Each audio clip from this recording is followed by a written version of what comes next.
Thank you for welcoming me, and I'm excited to be here among peers. It's a different venue than what I would normally be presenting to in terms of often this is for gardeners or people in horticulture societies or people that just care about a lot about soil. And I know everyone here already does care a lot about soil, and so tonight, instead of educating you on why that is so critical, I'm really here to tell you a little bit about the journey that I have taken. So again, thank you, Rhonda. Thank you, James. And thank you, Tug, for everything you do. I always sing your praises so highly and always recommend everyone get on your listserv. It's like the secret to being in the know here in Toronto. So my name is Jocelyn Molyneux. My business is Waste Not Farms, and we have a line of all natural soil products that we call Jocelyn Soil Booster. And I actually started this business not because I'm obsessed with soil or obsessed with microbes, but in fact because I'm obsessed with garbage. And so what happened is that when I graduated from university, I went and worked at a waste management company. And it was called Turtle Island Recycling for those of you who have been around the block. And back then it was okay to appropriate indigenous stories. So we know now that that should have been my first red flag that something wasn't quite right. But what ultimately happened was the owner of that huge company told me on my first day at work that the compost service we were providing to customers was in fact all being sent to a landfill in Michigan.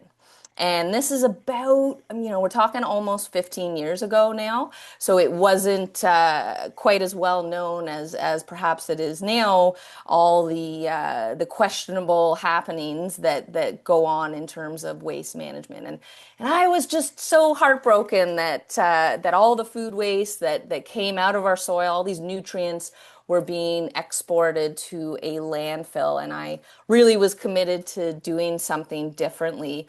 And I'd had some red wiggler worms. I knew that they were possible. They were capable of converting food waste into soil. So I set out to apply this technology commercially.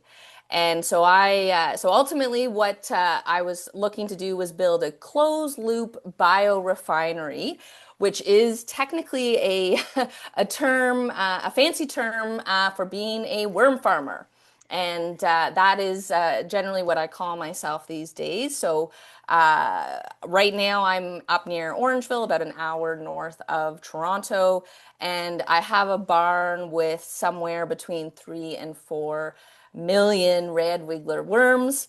But I started with just a couple hundred, and really what I was able to do from the get-go uh, is capitalize on the natural ability for worms to procreate when they're well fed and well looked after, well nurtured. And so the worms themselves are the technology. I imagine many of you are already familiar with vermicomposting.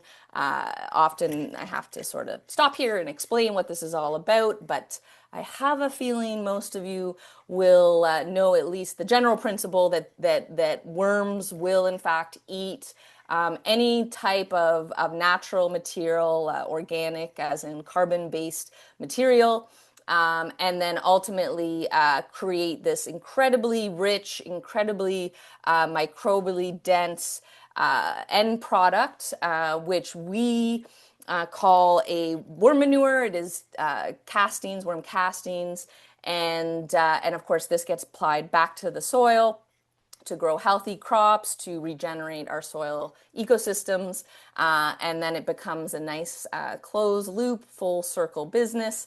And it is a zero waste business. So I have a few of my products here. I wanted to quickly show those, but I'm just going to fly through that because I think it's much more exciting just to talk to you guys directly. So, as Rhonda mentioned, my business has gone through a few iterations, and it started out really well, and these days it's going really well. But there was a pretty long, deep chasm there. The chasm of death, I think, is one way they refer to it. So initially, we went into offices and we provided a premium compost service. And this was unlike anything that was already available. The timing was right because companies like Bullfrog Power or the Ontario Natural Food Co-op were looking for this type of a solution so that their employees could compost their food waste. So I would go in, I would sort of climb 7 flights of stairs, key in the alarm code, pull out the compost, wipe up any garbage juice, prep a fresh bag, and be sure to set the alarm code properly on my way out. And within a span of a number of years, I was able to build the business up to about 50 clients. And we were in 2000, we were going to do about $250,000 in recurring revenue. So this is a really critical point because Rhonda asked us to reflect on what we wish we knew back then. And one of the things I wish I knew was just how lucrative, how valuable recurring revenue is.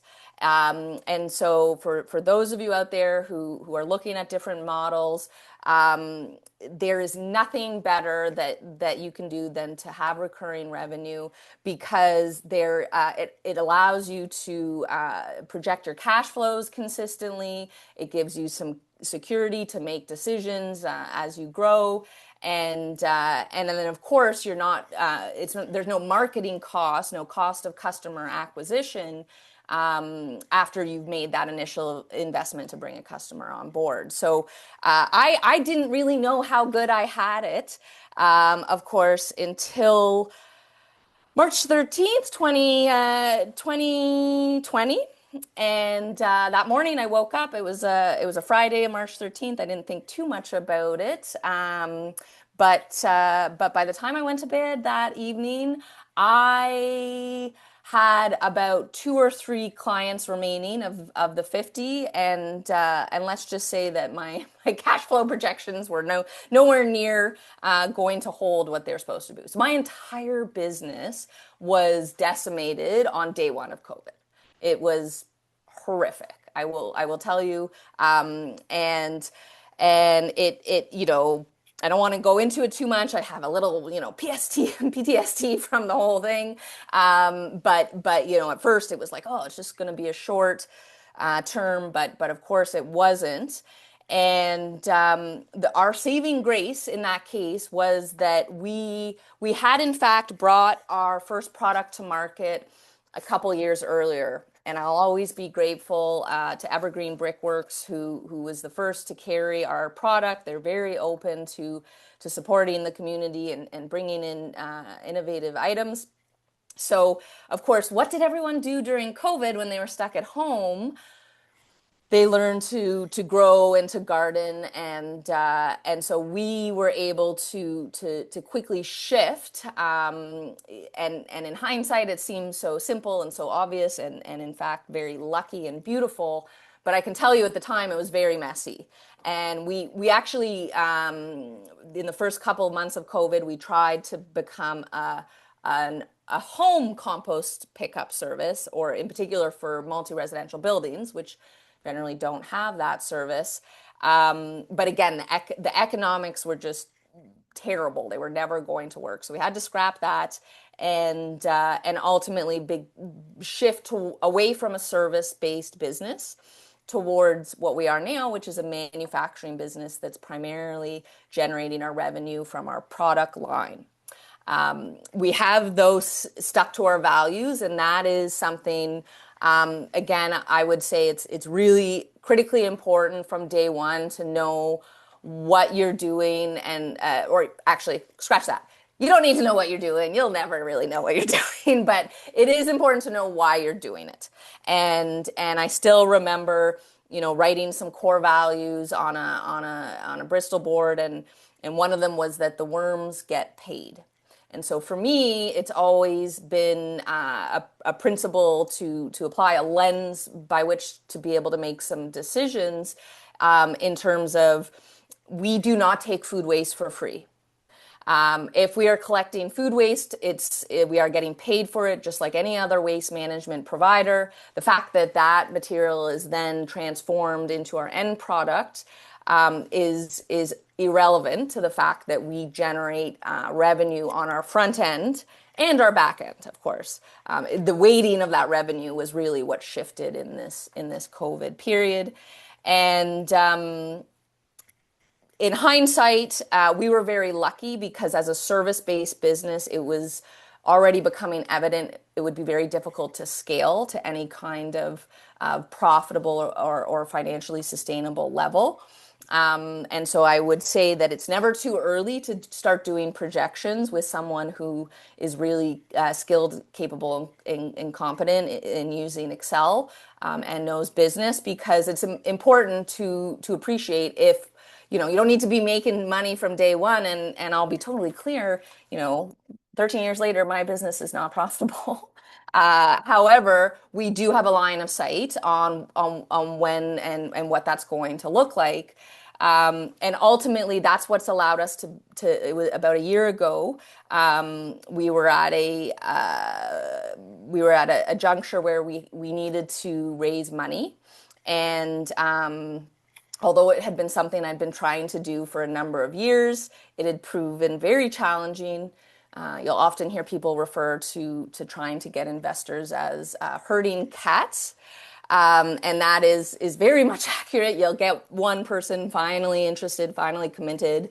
But then while you're out trying to get others, that first person will walk away or decide on investing in something else. So we were really at a critical stage about a year ago, and we only had one option, and that was to try and mobilize our community. So another tip that I have for you guys is it's never too early to start building your email list. And I received this advice early on, and I'm so grateful for it because by this time last year, we were at a point where we had about 2,000 people on our email list.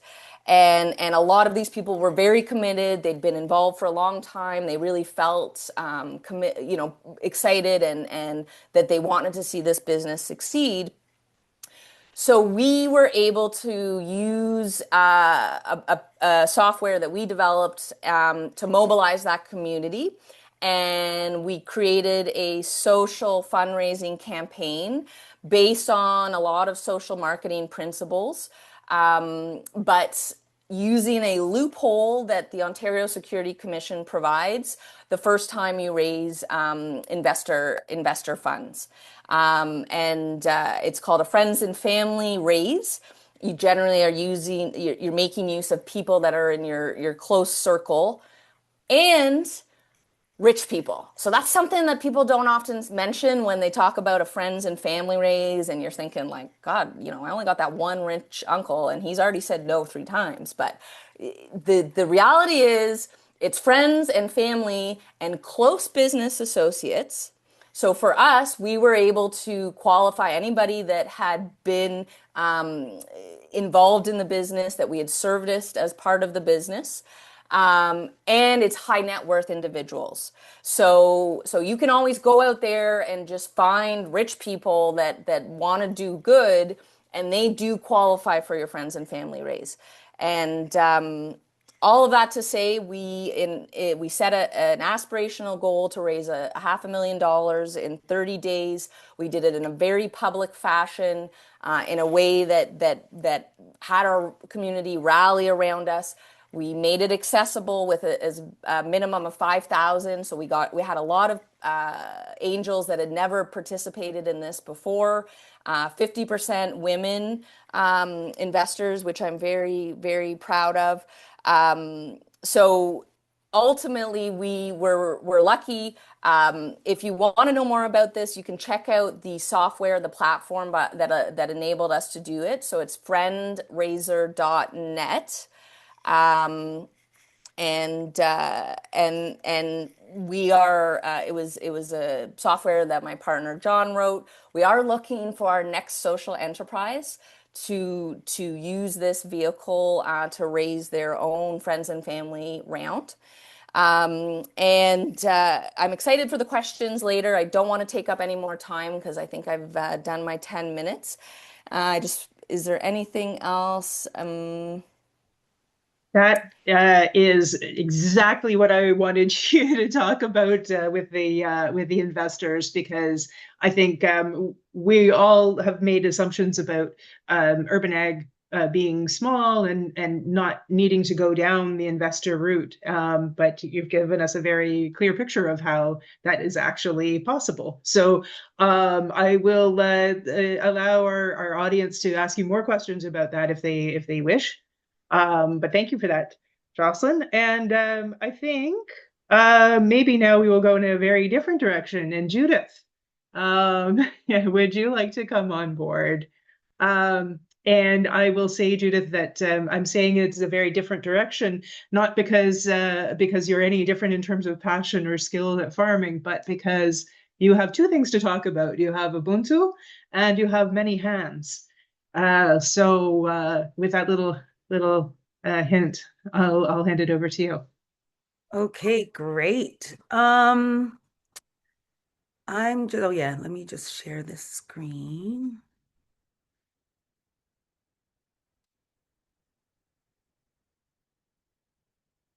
Okay, so yeah, I'm Judith Prince from the Ubuntu Community Farm. I think we gave this talk, was it a few years ago in person downtown at Seneca. So it's nice to be here again, and it's nice to just hear about other farms in the city that are involved in urban ag and learning that it's a very, for me here, I'm learning as well. So it's really great to see like it's not just farmers and urban ag, there's so many aspects. So the Ubuntu Community Farm is an extension of the Ubuntu Community Collective, which is a grassroots organization that's really committed to empowering mothers of the African diaspora.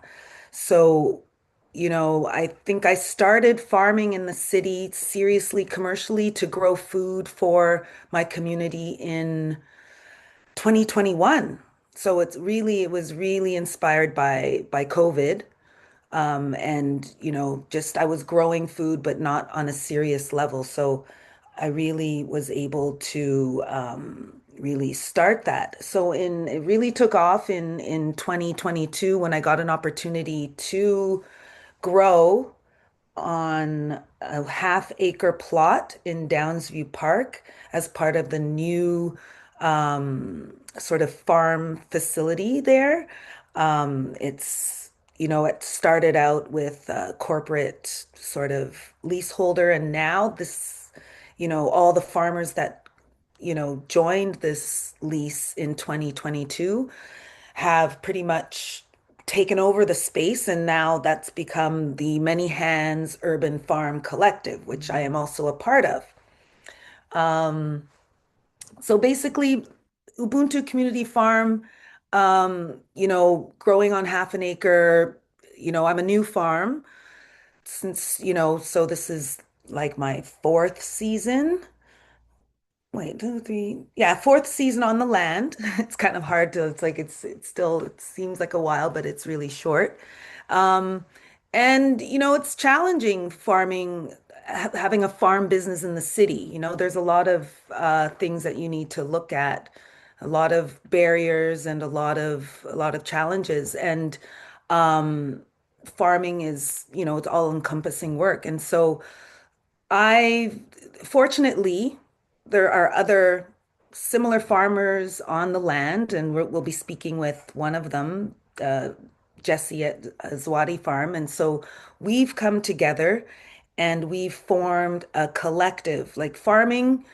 and my intention is always farming is something that's community oriented, it's collaborative, it's about really coming together, right? And so I'm just happy that that spirit has formed on that land and working with Zawadi Farm, we're able to um, collaborate and work together so that we can have more income impact in our individual businesses, right? And so it's an interesting space because we've come together with other farmers and just naturally the whole facility, we've all have had to come together to form the Many Hands Urban Farm Collective. So basically my business, I focus on markets, growing and providing food on a market level in the city. I sell my food at the Leslieville Farmers Market, which outdoor market. And I also sell food in collaboration. All the food that we grow collaboratively, Jesse and I, is at the St. Lawrence Market on Saturdays.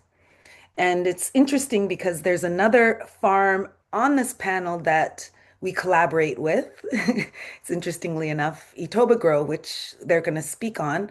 And so it's really interesting. A lot of it's like a web. We're networking.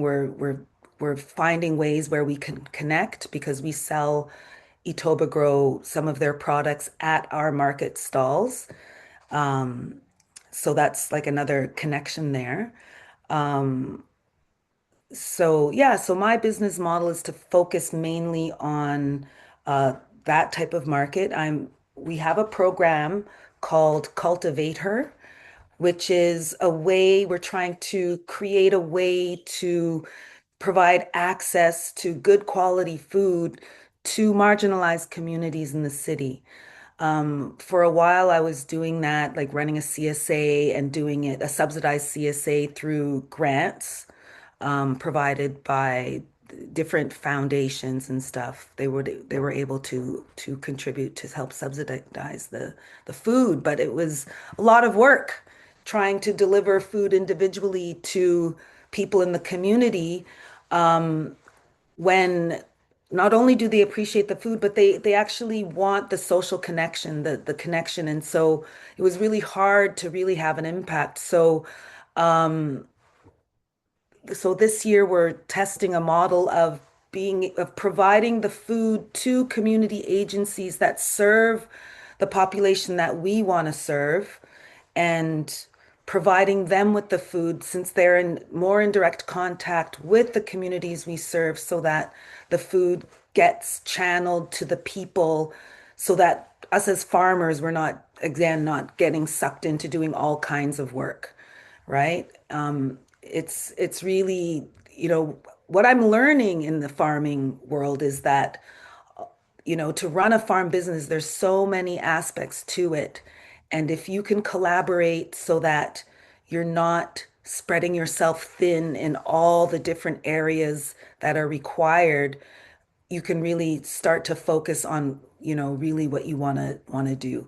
Um, and I still feel that I'm trying to work that out because really the intention of the community farm, Ubuntu Community Farm, is to not only grow food for marginalized communities, but to also provide a space for people to come to farms in the city to really reconnect with the food, reconnect with the land, reconnect with people, and just, reconnecting with different way, like the food at like really looking at food as medicine and seeing how we can learn from each other, growing cultural foods and really just creating just building and strengthening community by using farmland and urban spaces, urban green spaces as sort of like a foundation. So now, but it's hard to get all of that going. So it's great that over the past couple of years, I've been able to work with to collaborate with other farmers to build out really more efficient food systems, right? So that our businesses can be supportive of each other as we also have our own sort of goals with each of our businesses. So we're, so it's been really great in terms of um, getting that extra support. Because honestly, by this time, I would be totally burnt out. But because we've sort of created systems and created ways to collaborate and share the load, burnout is not it's not really a thing anymore. It's not as heavy. So and we're constantly looking for ways to improve systems so that, we could each have, you know, build, we'll just reach our goals in terms of achieving, like creating better food systems, creating stronger collaborations so that each of our businesses are thriving, but at the same time, we're each meeting our goals. So, I mean, just you can see from the pictures, this is some of the food that we grow. This is our stall at the St. Lawrence Market, the new St. Lawrence Market, which is year round. Um, we've, and for example, I just wanted to share some of the challenges this year. We've had a really cold spring. And it was really challenging, getting our food just out of the ground and at the markets. We just didn't really have much, right? But because we have a network of farmers that grow like us, we were able to sort of, tap into those resources and buy food wholesale from similar farmers and, you know, find markets, being able to supply our market at St. Lawrence. So, exploring just innovative ways to fill in gaps in the food system and, filling business gaps within, our own farms and how we can just make sure, to keep things flowing. Um, yeah, I don't know if there's any questions after about this. I kind of touched things on the surface, but yeah. Well, that's brilliant, Judith, because that means that our participants can ask you in greater depth.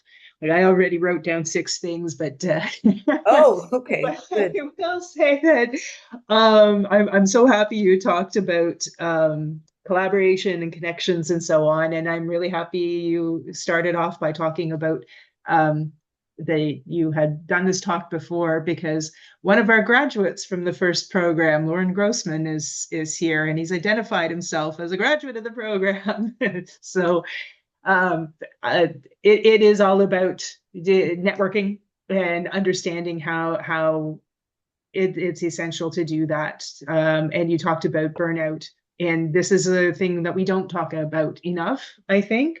So to hear that you are caring for yourselves by putting in the work to the collective organizing is critical. So thank you so much for that.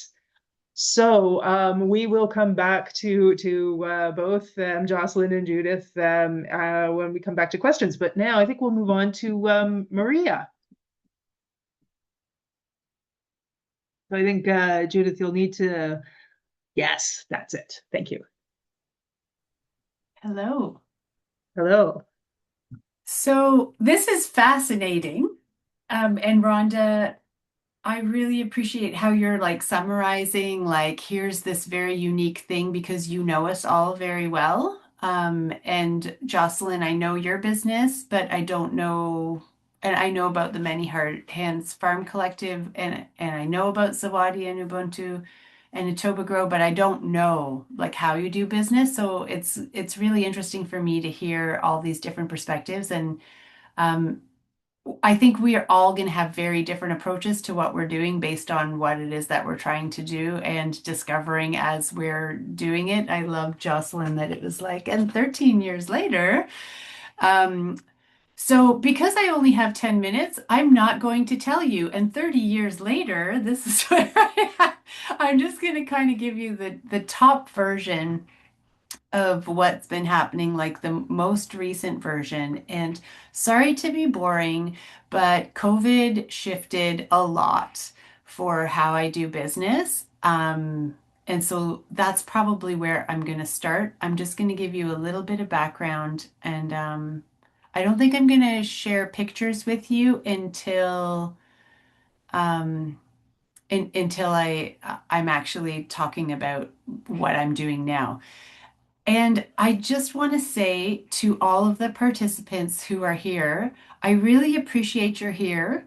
And I appreciate that you may be busy or you don't want us to see you in your pajamas, but I find it very difficult to connect with y'all when you don't have your faces on the screen. So if you could show yourself, I could be more present for you because I'm looking at a whole lot of black here. Thank you, Lauren, and everybody else. I don't care if I see your ceiling or your hand or your messy hairdo, whatever it is. It really makes a difference and makes me feel like we're in a room together because Zoom has really changed our lives, hasn't it? So thank you. No problem, Celeste. Thank you for letting me know. Okay, so I'm a herbalist. I'm a farmer.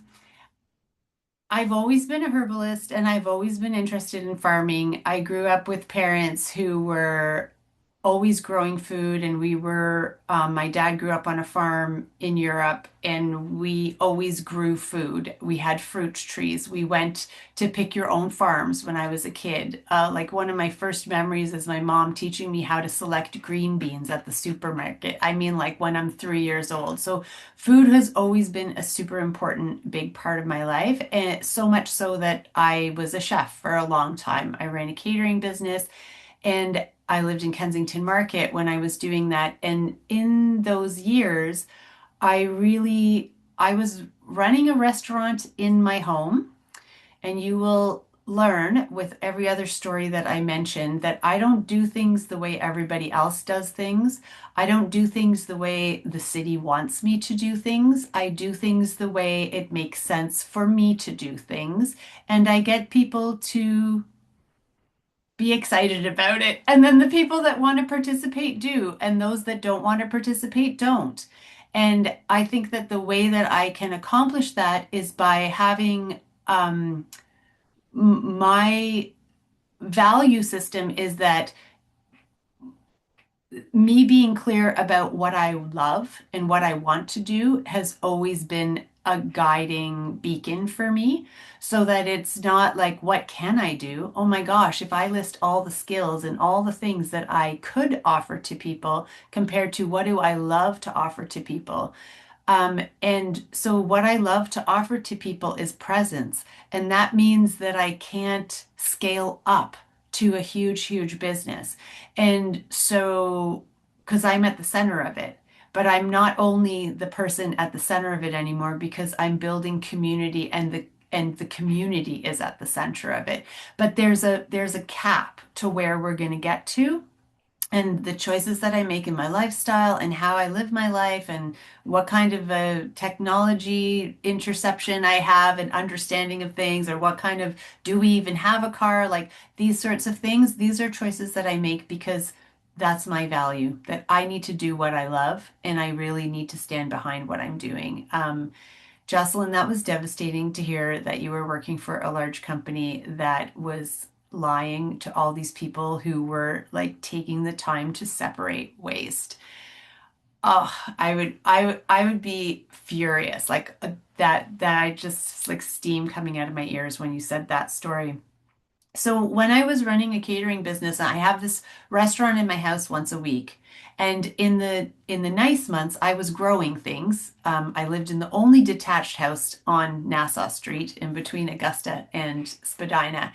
And so the whole front yard was a herb garden, and the backyard is where I would be growing vegetables. So people would come and we'd talk, and it was a very busy street. There was a lot of conversation.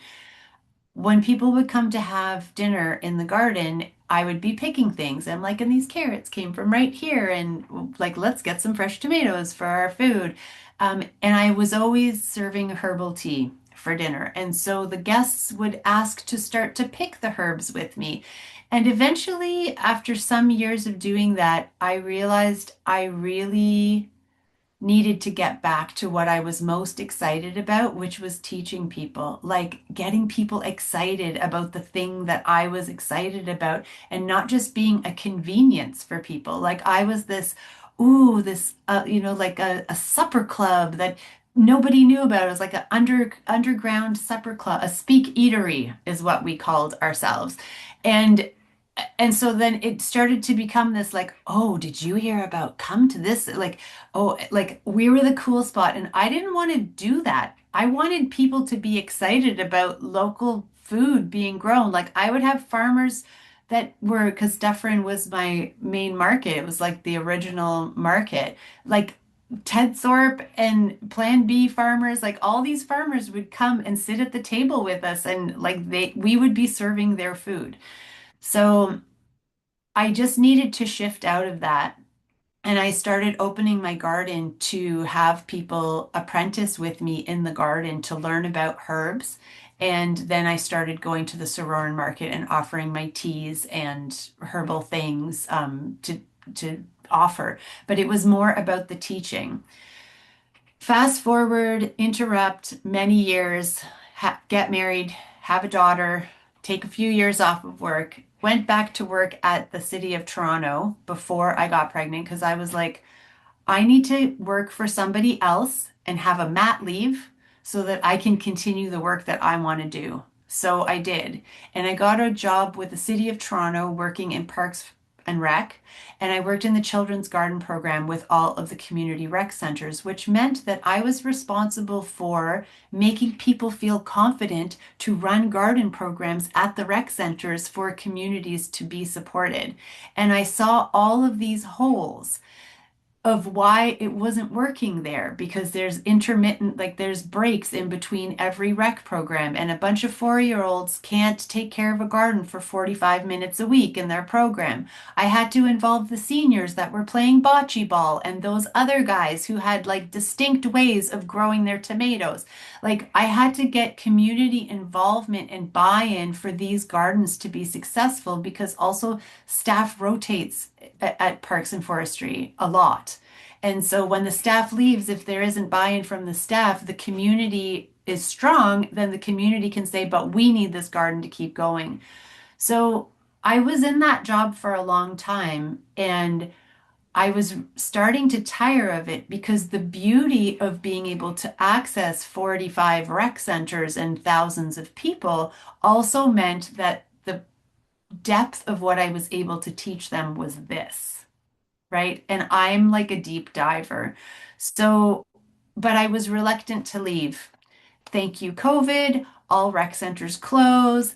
There's no option but for me to take the leap that I was really hesitating to take. I moved here to East York in 2015 and I started building a garden. And now I'm going to show you pictures. I'm going to share my screen.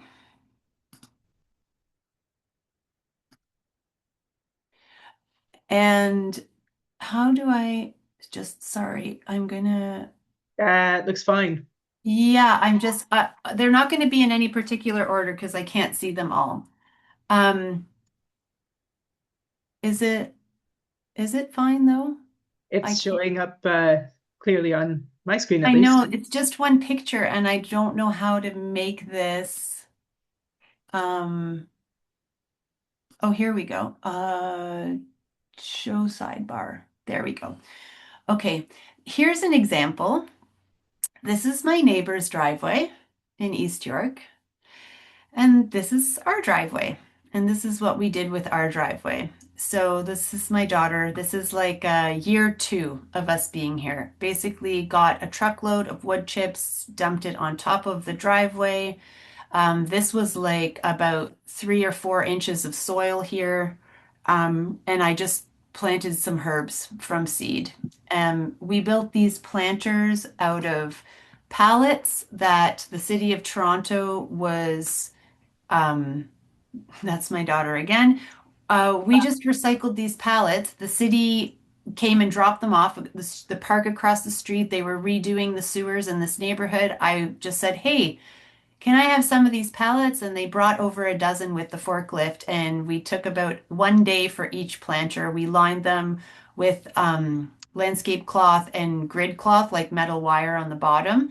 Even though these are just heat treated pine, 7 years these planters lasted before we had to take them down. Over the years, we have made every inch of our garden be growing space. And the way that I've done is this is my favorite. This is the first garden we built, the keyhole garden.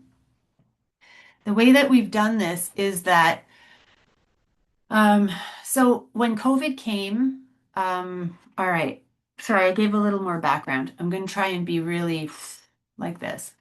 When COVID came and I couldn't work at the rec centers, this garden was ready to open. And when we bought this property, I said to the staff at High Park, that was where our main office was, I'm building the East End teaching garden. And I don't know who's going to be here, and I don't know what am I going to do. Is it going to be kids program or who's going to be here? But I'm building it. People will come. Fast forward 5 years later, I needed people to come. COVID happened. We community gardens weren't open. Like, remember, that was such a fiasco. We didn't know if farmers markets were going to be open. We didn't know a lot of things. Fortunately, I had a great selection of seeds. I went to like collected seeds and traded things through Facebook and mailboxes, like drop off mailboxes and things. Started a lot of seeds. I already had the skills to do all of these things, but I I placed an ad on Good Work Canada and said, I'm I need volunteers in the garden. Who wants to come? And I got obviously overwhelming response because we weren't allowed to meet in public. Um, so we met in public in my backyard, in my side yard. This is the back that you can see here. This is the other part of the back that you can see here. And you can see I live in East York, like this little backyard here, just to the left of this structure is like a little postage stamp, all three of these back here. But I live on a pie-shaped lot, so I have 11 neighbors that come onto my backyard. And I have like a odd-shaped, humongous growing space. Plus, I have this whole side driveway that you saw. So that's quite a lot of space because all of this, and we have a little triangle in the front. We started with 6 people in 2020. We all kept distance. We would work in the soil. We had open air. We were unmasked because we were like 20 feet apart from each other. Like someone would work at the side, someone would work somewhere else, and we made beautiful things happen. By the end of the year, we had 12 people who were coming on a regular basis. I think I had two 3-hour segments that we would work. The following year, I placed an ad in Good Work again, interviewed people, found a good 12 people who could commit.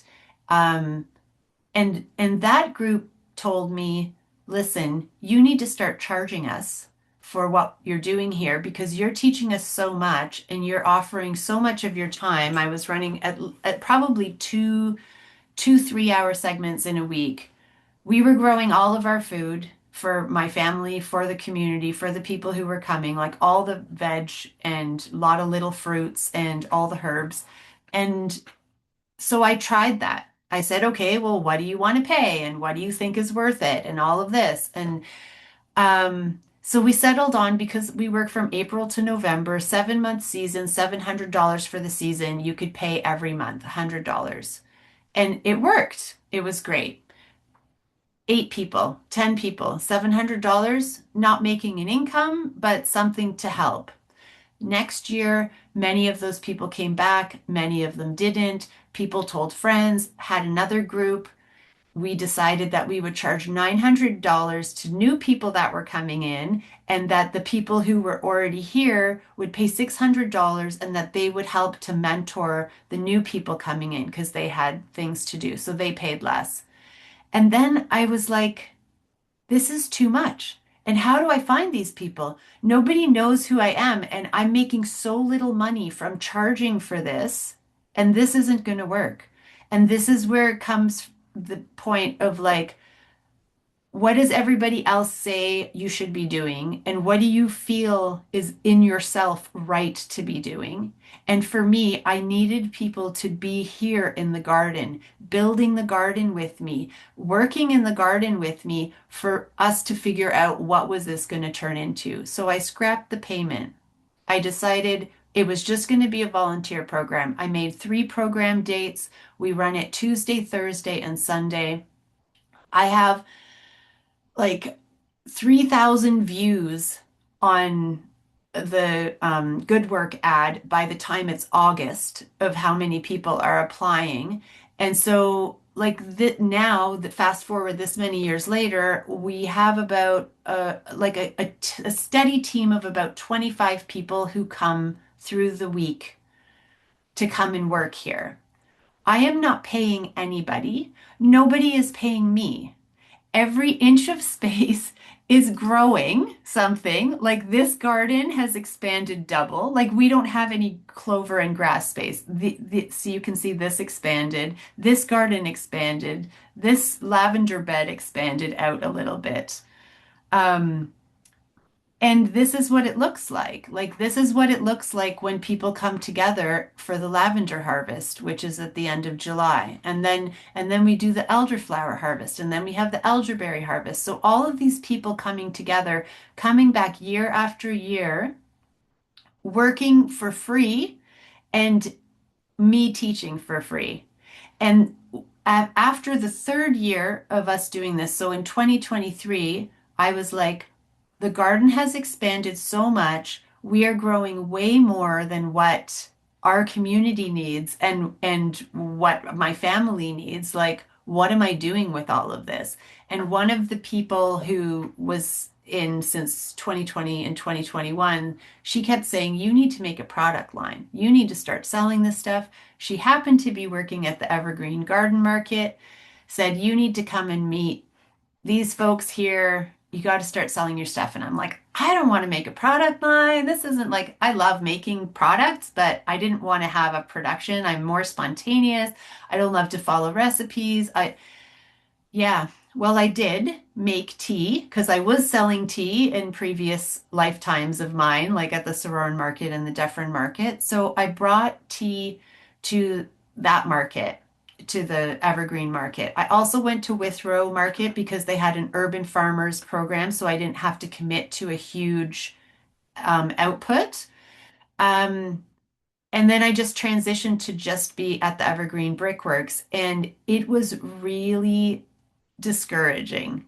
It was discouraging to be one of many herbalists at the market. There's 5 of us at it's a pretty small market, I'd say, Evergreen, even though it's such a big market. And it took time for me to build a client base. But as you can notice, because I've taken so much time talking already, I'm exuberant about what I do. And so for me to be at the market and being able to be face to face with people was really exciting for me to just be able to say, this is what I'm so excited about. And actually, when I was coming to the market originally, it was just the product was just a taster. So you could see that actually I run workshops and programs at the garden, come and work with us, be part of our community, still no money exchange, just the product at the market. Except my product became so popular at the market that that became my only revenue stream. So now I'm really doing that. And then people are like, you should scale your product so that you can make more. And I'm like, I won't because I'm not going to outsource it. I could have so many different people, urban farmers, to grow all the calendula and grow all the anise hyssop and everything else that I need. But for me, it's really important that I stand behind everything that I'm doing. So we grow it, we make it. Otherwise, we don't deliver. Like, so that's our shtick. Like, we only sell what we grow. We only produce products with what we grow. And so there's a cap to our growth. And now over the years, people have started to ask for things. Can you do this private event for me? Can you teach this workshop? Would you do these other things? So I'm just always interested in offering people experiences, and I feel like my products are experiences. So I've also decided to not have my products in retail shops because who's there to explain it? Like the Brickworks Garden Market is the only place because it's part of the whole picture of the farmers market. I do demo days there, but I'm not interested in having my product on a shelf because I feel like my product has a story, needs to have meaning for people, and that meaning comes from connection. So I think I need to stop talking and give someone else a chance. But like the get clear on what you love. Don't feel like you have to do everything just because you know how to do it. Like during COVID time when everyone started gardening, everybody was like, Maria knows. I'm going to ask her. I could have run a whole garden consulting business on just teaching people how to start a garden and have gardens. And then I was like, that's not what I want to do.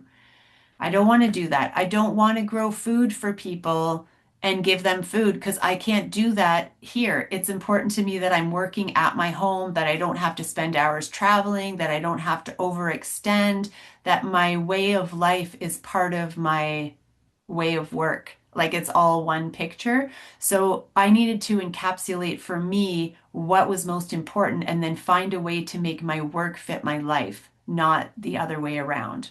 So that's my most important recommendation to people. And I love Jocelyn said, know your why. And that's the same thing that I'm saying is like, know what you love. And Judith, I really appreciated how you also talked about it. You're still figuring it out. It's okay to change. It's okay that, I was doing a herbal CSA, I was doing workshops, I was being paid, I'm not being paid. Like I'm figuring out what works. And the truth is my community changes, my energy changes, what it is that I'm doing changes. And so my business is allowed to change with me. And because I'm not investing hundreds of thousands of dollars in programs or equipment or anything that I'm doing, it's very hands-on, very community run, then I don't have a lot of risk if something shifts. It's more just me masterminding a rearrangement. And that's actually a really key So, point, I think. And so the last tip. yeah, Yeah, and the last thing would be like open for business as soon as you have anything. Like you don't have to wait for everything to be just so. And I know that there's a lot of like right now I have the 25 community of this year who's in the garden mentorship program. And then I have 7 to 8 women, depending on when, who are in my what I'm affectionately calling the kitchen witches, who they're doing like a herbal apprenticeship making stuff, like the apothecary aspect of things. And so all of the kitchen witches and we like make the product, bottle it, get it ready for market to sell it. And all of this is happening. They don't pay me, I don't pay them. So there's a real joy in recognizing that there's more value in life than just dollars. well, and that's why we started our course off with a discussion on values. That was a controversial thing when we first put the course together, and I think every one of you who has spoken so far has reiterated that and shown how real that is. And Maria, the one thing I want to pull away is I understand from seeing you in action how much of your work is co-created. I mean, we use this term a lot, co-creation, but your whole business model is co-created with the people that you are working with in the community. So that's such an interesting way of developing an urban ag business. So thank you so much for sharing that and for sharing your